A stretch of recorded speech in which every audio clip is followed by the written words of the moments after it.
Be inspired. Sean was diagnosed with autism at 18 months.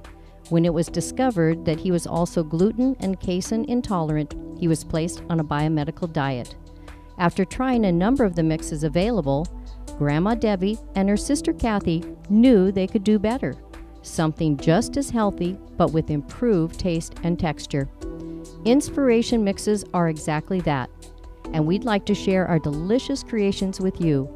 We're sure you'll love them just as much as Sean does. Bon appetit! Welcome to Inspiration Mixes, a gluten-free baking mix company. My name is Debbie, and I'd like to show you how to make our millet oat bread out of our millet oat bread and baking mix. So the first thing you do whenever you make bread is you turn the oven on to 200 degrees Fahrenheit. Then once it reaches 200 degrees, then you just simply turn it off. Go ahead and mix everything, and that will create a warm environment for the yeast to rise. So the first thing I do, this bread, you will use the entire baking mix, and I spray a 9-inch standard pan. It will also bake nicely in a 10-inch pan. Open up your bag, and we're going to put 2 tablespoons of yeast.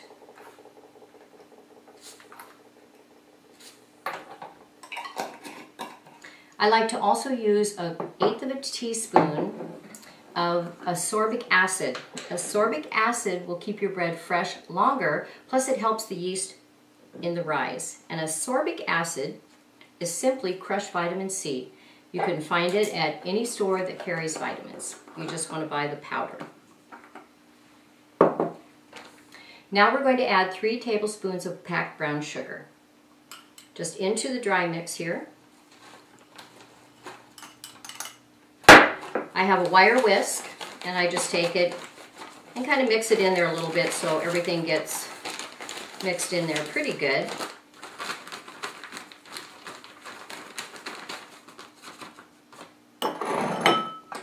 We're going to set that aside.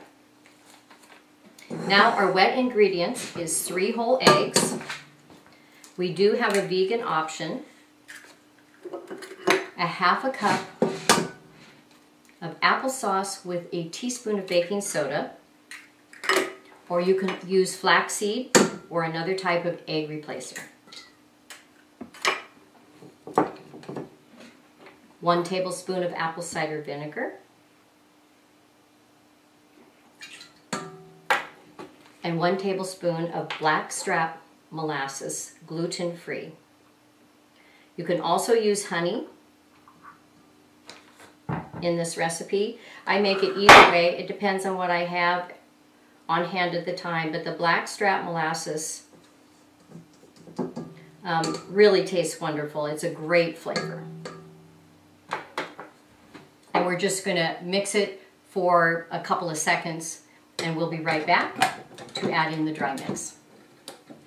Now I'm going to take the dry mix and mix it into the wet mixture.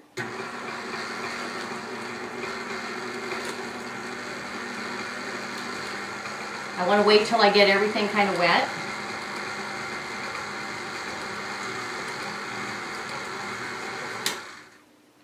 I've warmed 1 1/4 cup of water with 4 tablespoons of butter.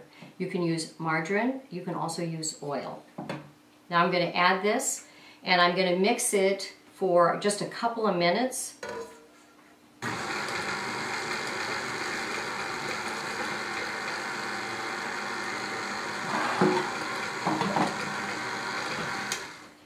So now I've scraped the bowl several times to make sure everything from the bottom has gotten nice and moistened, and then we're going to put it on medium-high for 2 minutes, and it'll come out to be a nice thick cake batter. Now we've mixed on medium-high for 2 minutes, so we make sure everything gets nice and smooth. So I'm going to take it out of here, making sure I get all of the batter off the beater. This is such a yummy bread mix. It's very much like a whole wheat texture with the millet and the steel cut oats that are gluten-free. And I want to show you to see so you know what it's supposed to look like.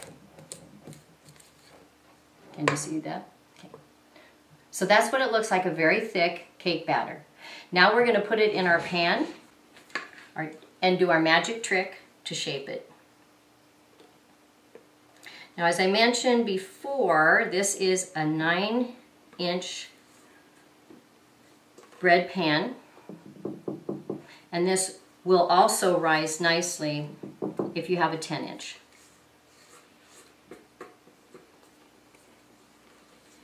So now I have it in my bread pan, and I'm going to shape it. And I'd like you to see that, because many of the gluten-free breads are not nice and smooth on the top.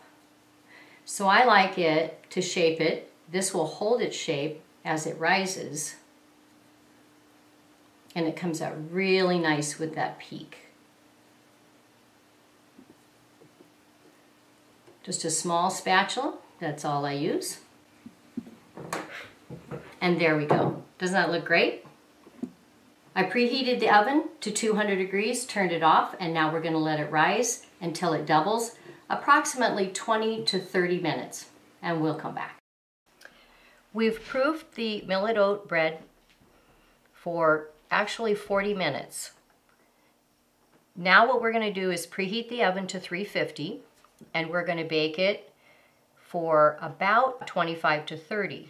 So we're going to preheat that oven, bake it, and we'll see you in about 40 minutes. We've taken the millet oat bread out of the oven, and we're going to let it set for about 10 minutes before we actually take it out of the pan.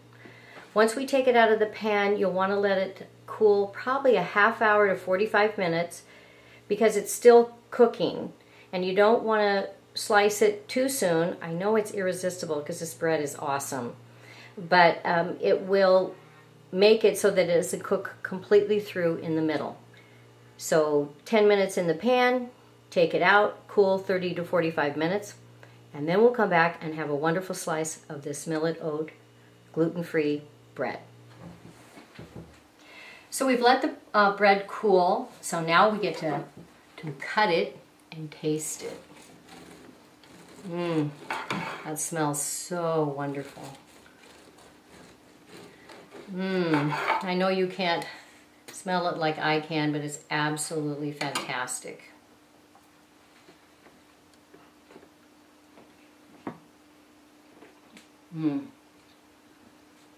That's great. And you don't need to even toast it.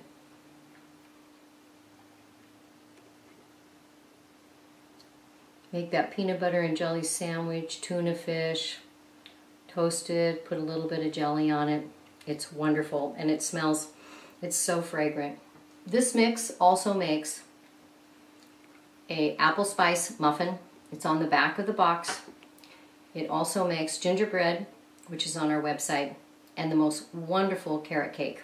Check us out on our website at www.inspirationmixes.com.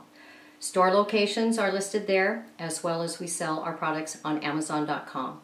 From our home to your kitchen, bon appetit.